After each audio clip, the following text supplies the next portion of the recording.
This YouTube channel does not promote any violent, harmful, or illegal activities. All content provided by this channel is meant for an educational purpose only.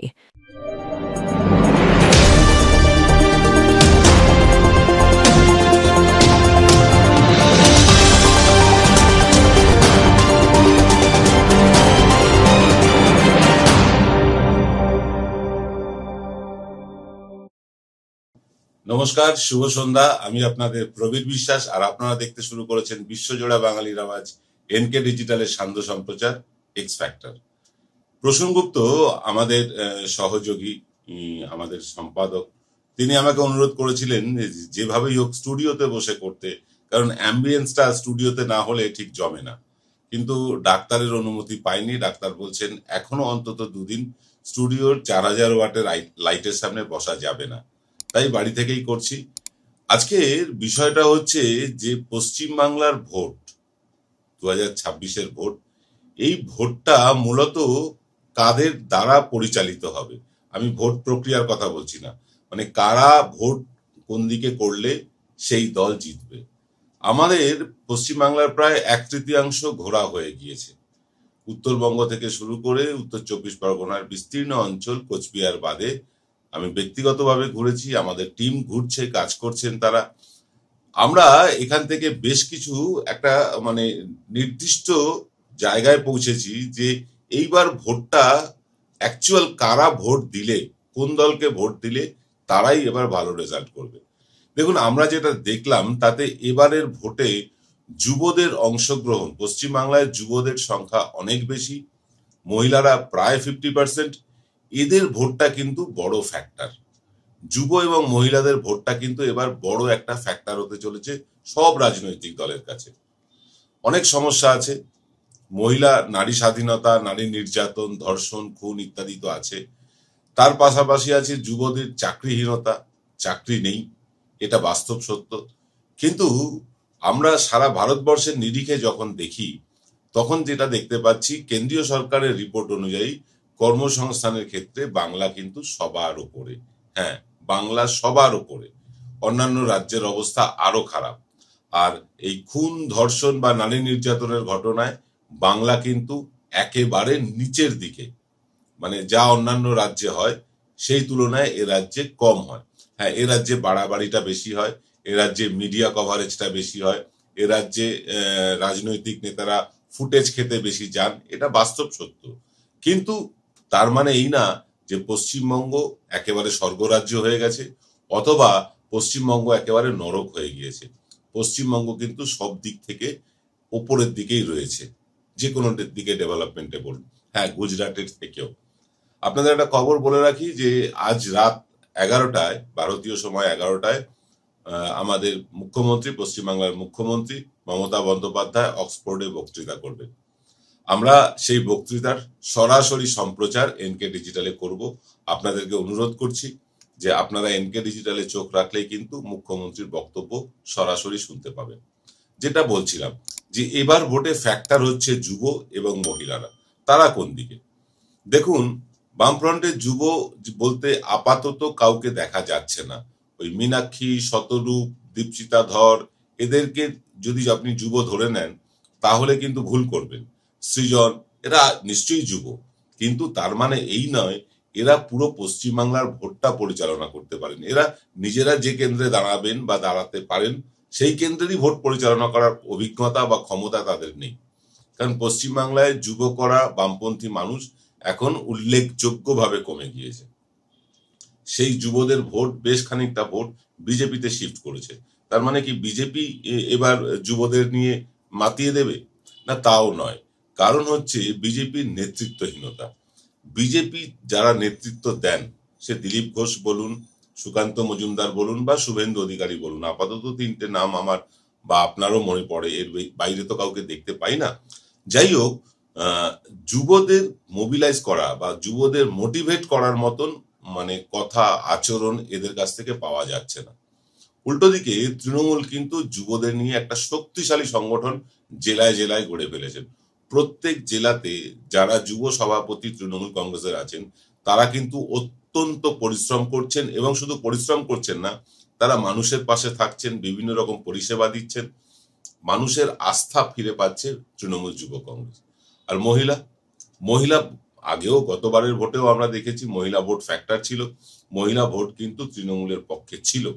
সে লক্ষ্মীর ভান্ডার বলুন, কন্যাশ্রী, রূপশ্রী বলুন বা স্বাস্থ্যসাথী বলুন, যে কোনো কারণেই হোক পশ্চিমবাংলার মহিলা ভোটের অধিকাংশ তৃণমূল কংগ্রেস পেয়েছিল। এবারে কি তার অন্যথা হবে? না, এবারেও কিন্তু বিভিন্ন রাজনৈতিক দল বিভিন্ন প্রস্তাব দেবে।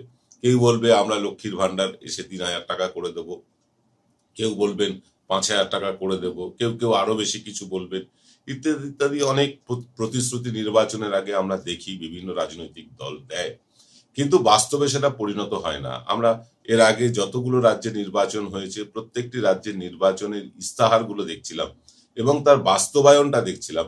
ইস্তাহারে যা লেখা হয় তার বাস্তবায়ন কিন্তু হয় না। উল্টো দিকে পশ্চিমবাংলার ক্ষেত্রে আমরা দেখেছি অন্তত তৃণমূল কংগ্রেস এখন পর্যন্ত যে প্রতিশ্রুতি দিয়েছেন তারা মোটামুটি রাখার চেষ্টা করেছেন।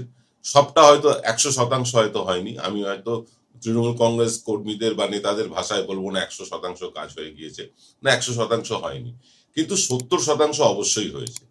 যা মুখ্যমন্ত্রী নির্বাচনের আগে প্রতিশ্রুতি দিয়েছিলেন, যা অভিষেক বন্দ্যোপাধ্যায় রাজ্য জুড়ে চষে বেরিয়ে প্রতিশ্রুতি দিয়েছিলেন, তারা কিন্তু সবটাই কমপ্লিট করেছেন প্রায় 70%, 100% নয়। মানুষ এবার কোন দিকে যাবে? আমরা মানুষের সাথে কথা বলে জানতে পেরেছি মানুষ কিন্তু তৃণমূলের প্রতিশ্রুতিতে বেশি ভরসা রাখছে। কেউ যদি 3,000 টাকার প্রস্তাবও দেয়, পাল্টা কিন্তু তাদের কাছে প্রশ্ন ধেয়ে আসবে যে 3,000 টাকা আপনারা বাংলায় দেবেন বলছেন, ত্রিপুরায় কেন দিচ্ছেন না, উত্তরপ্রদেশে কেন দিচ্ছেন না, কেন সকলকে আপনারা এই কন্যাশ্রী বা রূপশ্রীর মতন প্রকল্প দিচ্ছেন না, বা লক্ষ্মীর ভান্ডারের মতন প্রকল্প দিল্লির মতন জায়গায় যেখানে প্রতিশ্রুতি দিয়ে এসেছিলেন সেখানে কেন আপনারা বেছে বেছে মহিলাদের দিচ্ছেন? পশ্চিমবাংলায় কিন্তু এই প্রকল্প বন্টনের বিষয়ে কোনো বাছাবাছি এখনো পর্যন্ত করতে দেখিনি তৃণমূল কংগ্রেসকে, যে ওনারা বিজেপি করেন, ওনারা সিপিএম করেন, ওনারা কংগ্রেস করেন তাই ওদের দেব না, এরকম ব্যাপার নেই। এখানে কিন্তু জাতি, ধর্ম, বর্ণ, রাজনৈতিক রং নির্বিশেষে তৃণমূল কংগ্রেসের সরকার সকলকে কিন্তু প্রকল্পগুলো পাইয়ে দিচ্ছেন বা পেতে সাহায্য করছেন। হ্যাঁ, পশ্চিমবঙ্গ সরকারের অর্থনৈতিক একটা দৈন্যতা আছে, অর্থনৈতিক সাফিসিয়েন্সি নেই, এটা বাস্তব সত্য, কিন্তু তার মধ্যে থেকেও এই ধরুন 100 দিনের কাজের টাকা কেন্দ্রীয় সরকার দিল না, পশ্চিমবঙ্গ সরকার কিছুটা হলেও দিয়ে দিল।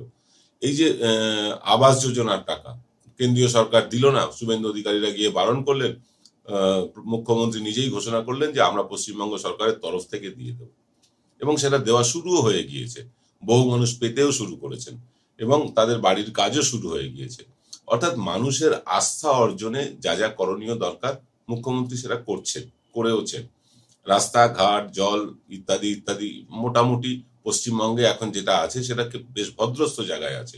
অন্যান্য রাজ্য ঘুরে দেখুন, আপনার আশেপাশে, আপনি উড়িষ্যায় চলে যান না, যে উড়িষ্যার উন্নয়ন নিয়ে বিশাল ঢক্কানিনাদ পেটানো হয়, সে উড়িষ্যায় গিয়ে দেখুন ভুবনেশ্বর, কটক বা মূল শহরগুলো, পুরী, ওদিকে সম্বলপুর, ওদিকে রাউরকেল্লা, এইগুলো ছাড়া আপনি একটু প্রত্যন্ত এলাকায় গেলে সে রাস্তায় হেঁটে যাওয়া যাবে না, এত খারাপ রাস্তা সেখানে।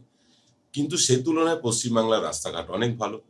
পশ্চিমবাংলায় এমএসএমই অর্থাৎ ছোট ক্ষুদ্র মাঝারি শিল্প যে সারা ভারতবর্ষে এখন একটা বিরাট আকার নিয়েছে, এই ক্ষুদ্র মাঝারি শিল্পে বিনিয়োগে পশ্চিমবঙ্গ সবার আগে। বড় শিল্প হচ্ছে না, ভারতবর্ষের কোথাও হচ্ছে না, পৃথিবীর কোথাও বড় শিল্প হচ্ছে না। এখন রোবোটিক, এআই এর যুগ, এখন ইন্টারনেটের যুগ, এখন কিন্তু বড় শিল্প আর কোথাও হওয়ার সম্ভাবনা নেই। এখন ছোট ছোট ক্লাস্টার তৈরি হবে, ছোট ছোট শিল্প নিয়ে এক একটা ক্লাস্টার হবে, সেক্ষেত্রে পশ্চিমবাংলা সবার আগে এগিয়ে আছে। মানুষ এগুলো লক্ষ্য রাখে।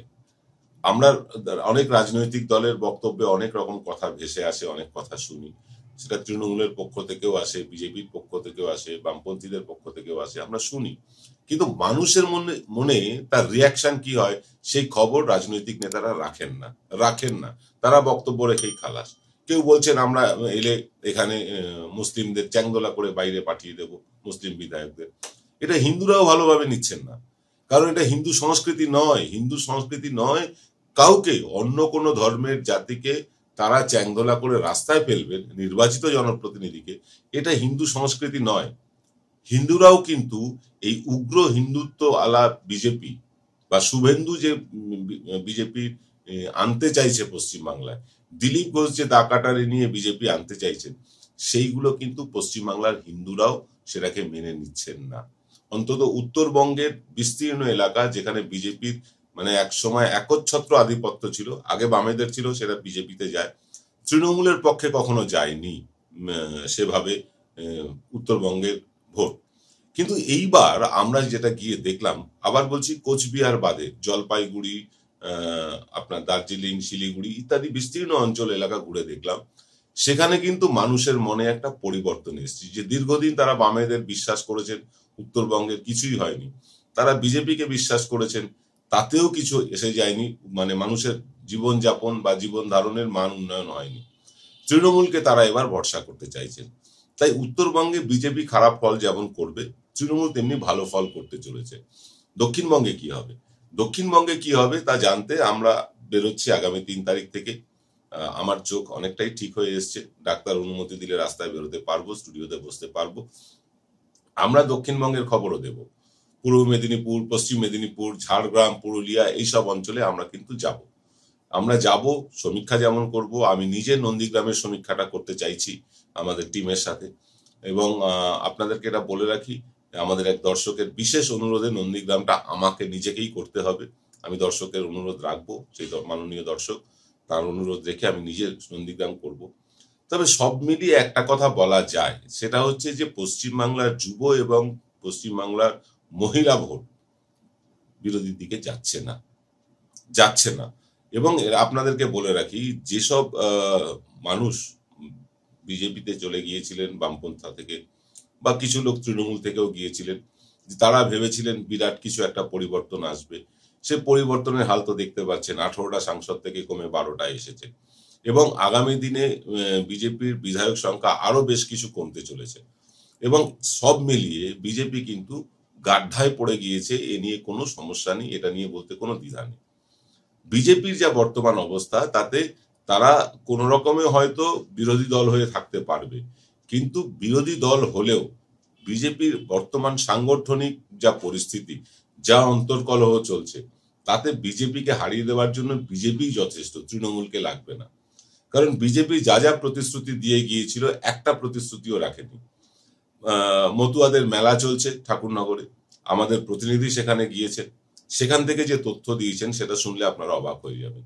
মতুয়া মেলায় ভারতবর্ষে যেখানে যত মতুয়া আছেন তারা এই মেলায় অংশগ্রহণ করেন। হরিচাঁদ ঠাকুর, গুরুচাঁদ ঠাকুরের আজ জন্মদিন, আমরা শ্রদ্ধার্ঘ্য জানাই। সেই মেলায় আমাদের প্রতিনিধি যারা গিয়েছেন, 2জন প্রতিনিধি সেখানে গিয়েছেন, তারা যা তথ্য দিলেন সেটা শুনলে তো অবাক হয়ে যাবেন। সেই তথ্যটা হচ্ছে যে মতুয়ারা কিন্তু বিজেপির ওপর বিরক্ত। কেন বিরক্ত? কারণ এনআরসি করে তাদের নাগরিকত্ব দেওয়ার কথা প্রধানমন্ত্রী একবার না একাধিকবার এসে বলে গিয়েছেন। শুধু প্রধানমন্ত্রী বলেননি, দেশের স্বরাষ্ট্রমন্ত্রী বলেছেন, রাজ্যের বিরোধী দলনেতা বলেছেন, রাজ্যের বিজেপির সভাপতি বলেছেন, সকলে বলেছেন আমরা মতুয়াদের নাগরিকত্ব দিতে বদ্ধপরিকর। কিন্তু এখনো পর্যন্ত সারা দেশে 300-350 মতন নাগরিকত্ব মানে বহিরাগতদের নাগরিকত্ব দেওয়া হয়েছে, তার মধ্যে একজনও মতুয়া নেই। মতুয়াদের নাগরিকত্ব দেওয়া হচ্ছে না। অর্থাৎ মতুয়াদেরকে যে বোকা বানানো হয়েছে বারবার নির্বাচনে, এটা মতুয়ারা এবার অনুভব করতে শুরু করেছেন, এমনটাই জানাচ্ছেন আমাদের প্রতিনিধিরা।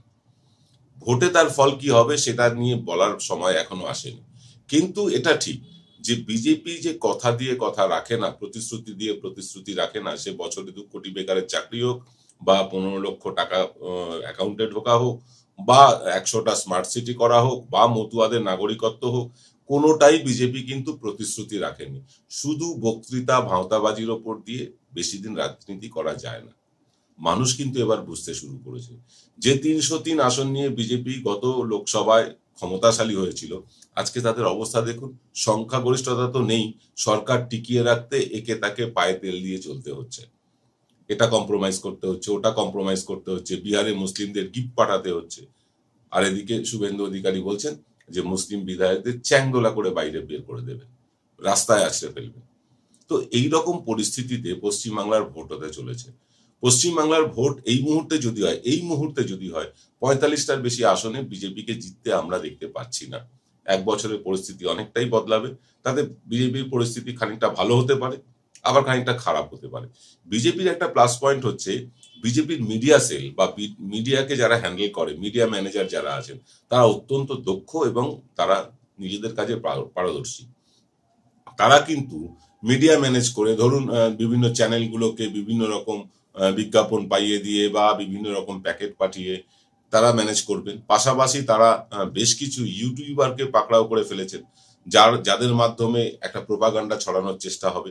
এগুলো হবে, কিন্তু তা সত্ত্বেও মানুষ কিন্তু দিনের শেষে ভোট দিতে যায় দুটো তিনটে জিনিস দেখে। আগেও বলেছি, আবার বলছি, সেটা হচ্ছে তার ব্যক্তিগত কোনো লাভ হচ্ছে কিনা বর্তমান সরকার থেকে, তার পরিবারের মানুষ উপকৃত হচ্ছেন কিনা এটা দেখেন, 1। 2 নাম্বার দেখেন যে রাস্তা দিয়ে তিনি ভোট দিতে যাবেন সে রাস্তাটা ভালো কিনা, বা যে রাস্তায় তিনি চলাফেরা করেন সেই রাস্তাটা ঠিকঠাক আছে কিনা, যেখানে তিনি বসবাস করেন সেখানে পর্যাপ্ত পানীয় জল আছে কিনা, মানুষকে এখনো কি সেই কিলোমিটারের পর কিলোমিটার দূরে কলসি নিয়ে গিয়ে জল আনতে হচ্ছে, এগুলো মানুষ দেখেন। তার সাথে সাথে দুর্নীতিটাও কিন্তু ইস্যু হয়। পশ্চিমবাংলায় কেন, ভারতবর্ষে দুর্নীতি কোনোদিন ভোটের ইস্যু হয়নি, কিন্তু পশ্চিমবাংলার সরকার, তৃণমূল সরকারের আমলে বেশ কিছু দুর্নীতি হয়েছে এবং সেটা প্রকাশ্যে ধরাও পড়ে গিয়েছে।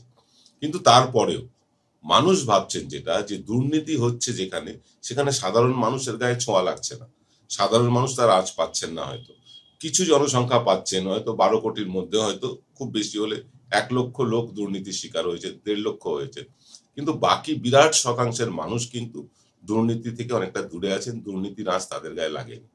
ফলে দুর্নীতি কখনোই ভোটে ইস্যু হবে না, আগেও হয়নি, এখনো হবে না। ইস্যুটা যেটা হবে সেটা হবে উন্নয়ন।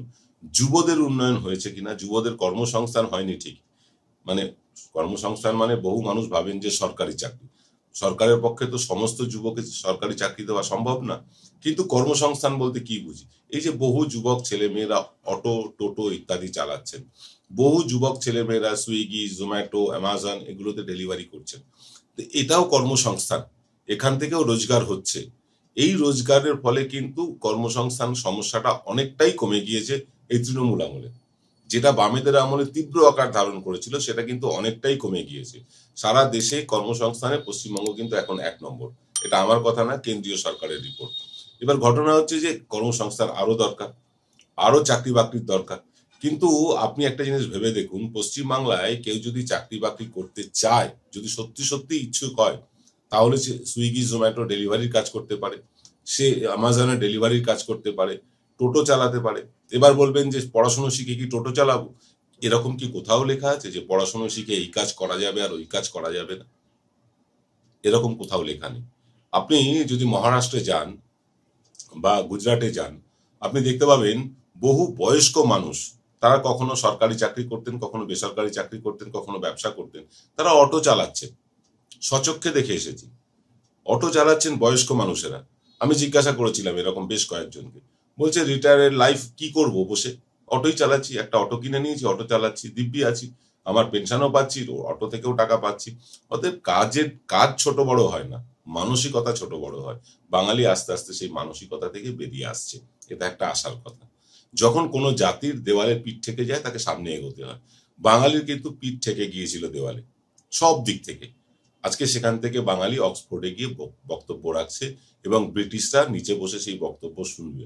সেই ব্রিটিশরা যারা আমাদের এখানে 200 বছর শাসনের নামে শোষণ করে গিয়েছিল, বণিকের মানদণ্ড রাজদণ্ডে রূপান্তরিত হয়েছিল, আজকে সেখানেই পশ্চিমবাংলার মুখ্যমন্ত্রী গিয়ে রাত 11টায় বক্তব্য রাখবেন আর নিচে বসে সেই সাদা চামড়ার ব্রিটিশরা তাদের শুনতে হবে।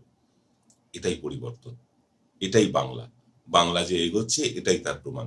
এবং এই বাংলার এগোনোর ক্ষেত্রে মহিলাদের সশক্তিকরণ, মহিলাদেরকে নিজের পায়ে দাঁড় করানোর যে চেষ্টা মমতা বন্দ্যোপাধ্যায় শুরু থেকে করে আসছে, কন্যাশ্রী বলুন, রূপশ্রী বলুন, এগুলো দিয়ে যে মহিলাদের পড়াশোনার ক্ষেত্রে এগিয়ে নিয়ে যাওয়া বা লক্ষ্মীর ভান্ডার দেওয়া, সামান্য অ্যামাউন্ট, 1000-1200 টাকা কোনো বড় অ্যামাউন্ট না।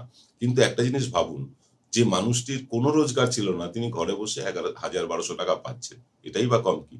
এটাই বলছেন বাংলার মহিলারা, এটাই বলছে বাংলার যুবকেরা, যে কিছু একটা করে তো খাওয়া যাচ্ছে, কিছু একটা করে তো সংসার চালানো যাচ্ছে, একেবারে ঘরে বসে তো আর নেই। এটাই বাংলা, এটাই পরিবর্তিত বাংলা। আমরা এই পরিবর্তিত বাংলার আসল রূপ দেখতে পাবো 26-এ। মানুষ এই বাংলাটাকেই চাইছে নাকি সনাতনী হিন্দু বাংলা চাইছে? সনাতনী হিন্দু বাংলা মানে শুভেন্দু যে বাংলা চাইছেন, মুসলিমদের ছুঁড়ে ফেলে দেবেন, মুসলিমদের কখনো লুঙ্গি বাহিনী বলছেন, স্বয়ং মুখ্যমন্ত্রীকে নোংরা ভাষায় বেগম, খালা, বুয়া, ফুফা ইত্যাদি বলছেন। এই বাংলাটা কোন বাংলা বাঙালি চাইছে সেটা দেখতে পাবো আমরা 26-এ। কিন্তু তার আভাস কিন্তু ইদানিং মিলতে শুরু করেছে। আমরা যখন পথে নামলাম তখনই বুঝতে পেরেছি যে আভাস কিন্তু মিলতে শুরু করেছে। ওই তথাকথিত সনাতনী বাংলা বা শুভেন্দুদের বাংলাকে মানুষ প্রত্যাখ্যান করছে। আগামী নির্বাচনে কতটা সিট কমবে বিজেপির সেটা দেখার। তবে এই মুহূর্তে ভোট হলে 45টার বেশি সিট বিজেপি পাচ্ছে না। আপনাদের কি মনে হয়? কমেন্ট বক্সে লিখে জানান। আগামী আরো 2-3 দিন হয়তো আমাকে এরকম বাড়ি থেকেই করতে হবে, স্টুডিওতে ঢুকতে পারবো না, কারণ ডাক্তারবাবুর চরম নিষেধ। প্রসূনগুপ্ত আমাকে বারবার বলেছেন স্টুডিওতে যেতে, তিনি অনুরোধ করেছেন, কিন্তু তার অনুরোধ রাখতে পারলাম না। ডাক্তার বলছেন আমাদের স্টুডিওতে যে লাইট জ্বলে সেটা সম্মিলিত ওয়াট হচ্ছে 4000 ওয়াট। এই 4000 ওয়াট লাইটের সামনে গগলস পরেও থাকা যাবে না, এটা ডাক্তারের নির্দেশ, তাই বাড়ি থেকে করছি। হয়তো আরো 1-2 দিন, তারপরে হয়তো আবার নিয়মিত স্টুডিওতে ফিরে যাব, আপনাদের সাথে নিয়মিত অনুষ্ঠান করব। তবে এটা আপনাদের বলে রাখি যে আমাদের যে অনুষ্ঠানগুলো আপনারা দেখতে পান, আমরা যতই অসুবিধে হোক আমরা অনুষ্ঠানগুলো আনার চেষ্টা করি। এই অনুষ্ঠানগুলো আপনারা একটু যদি শেয়ার করে দেন, অন্যান্য বিভিন্ন হোয়াটসঅ্যাপ গ্রুপে, সোশ্যাল মিডিয়ার বিভিন্ন গ্রুপে শেয়ার করে দেন, তাহলে আরো বহু মানুষের কাছে পৌঁছতে পারে। আর আরেকটা অনুরোধ সকলকে করজোরে করছি, বহু মানুষ আমাদের চ্যানেল দেখছেন। 100 জন মানুষ আমাদের চ্যানেল যদি দেখেন, তার মধ্যে 52 জনই আমাদের সাবস্ক্রাইব না করে দেখেন, 48 জন সাবস্ক্রাইবার দেখেন। অর্থাৎ অর্ধেকের বেশি মানুষ তারা দেখেন কিন্তু সাবস্ক্রাইব করেন না। নিচে লাল রঙের যে সাবস্ক্রাইব লেখা অংশটি আছে সেটায় টাচ করে একটা নতুন বক্স খুলে যাবে, তাতে অলে টাচ করে দিন, তাহলেই আপনারা আমাদের সাবস্ক্রাইবার হয়ে যাবেন। আর কিচ্ছু করতে হবে না। আর আপনারা আমাদের সাবস্ক্রাইবার হলে আমাদের পরিবার বড় হবে, আপনি আমাদের পরিবারের অংশ হবেন। আপনার মতামত, আপনার সমস্ত কমেন্ট আমাদের কাছে অত্যন্ত আনন্দের বিষয় যে আপনারা কমেন্ট করেন, আপনারা বিভিন্ন বিষয়ে পরামর্শ দেন। আপনাদের চ্যানেল এটা আপনারাই চালান, কারণ প্রতি মাসে বেশ কিছু মানুষ আমাদের আর্থিক সাহায্য পাঠান। বেড়ে এখন 35-36 জনের মতন হয়েছে। সেটা সামান্যই, কেউ 200, কেউ 500, কেউ 1000 এরকম করে পাঠান। এটা বড় অ্যামাউন্ট নয়, কিন্তু আপনারা যে পাশে আছেন এটাই আমাদের কাছে অনেক বড় ব্যাপার। যে অ্যামাউন্ট দিয়ে পারছেন আমাদের সহায়তা করছেন, আপনাদের কাছে কৃতজ্ঞতা জানাই, আপনাদের ধন্যবাদ জানাই যে আপনারা আমাদের মতন একটি চ্যানেলকে বাঁচিয়ে রাখার জন্য স্বতঃপ্রণোদিত হয়ে এগিয়ে এসেছেন। এই ধন্যবাদ শুধু ধন্যবাদেই মিটবে না, এই কৃতজ্ঞতা শুধু কৃতজ্ঞতা মুখে জানিয়ে মিটবে না। এই কৃতজ্ঞতা আমরা সামনাসামনি জানাতে চাই। যেদিন আমাদের 5 লক্ষ সাবস্ক্রাইবার পূরণ হয়ে যাবে, আপনাদের সবার সাথে মিলিত হব আরো একবার, যেটা 3 লক্ষ সাবস্ক্রাইবারের সময় আমরা করেছিলাম। আরো একবার 5 লক্ষ সাবস্ক্রাইবার যখন হবে, তখন আরো একবার মিলিত হওয়ার চেষ্টা করব আপনাদের সাথে। আর আপনাদের করা সাবস্ক্রাইব করা যে চ্যানেল, এই চ্যানেলটি নিয়মিত আপডেট যদি আপনারা পেতে চান, রেগুলার আপডেট পেতে হলে ওই লাল রঙের সাবস্ক্রাইব বাটনটাকে চাপ দিতেই হবে। তাহলে আমরা আপনাদের নিয়মিত নোটিফিকেশন পাঠাতে পারবো যে আমাদের চ্যানেলে ভিডিও এসেছে। আজ এই পর্যন্ত। রাত্রিবেলা 11টায় মুখ্যমন্ত্রীর ভাষণ অক্সফোর্ড থেকে সরাসরি দেখুন এনকে ডিজিটালে। আর আগামীকাল সকালে তো আবার ফিরে আসছি। আজ এই পর্যন্ত, সকলে ভালো থাকবেন। শুভরাত্রি।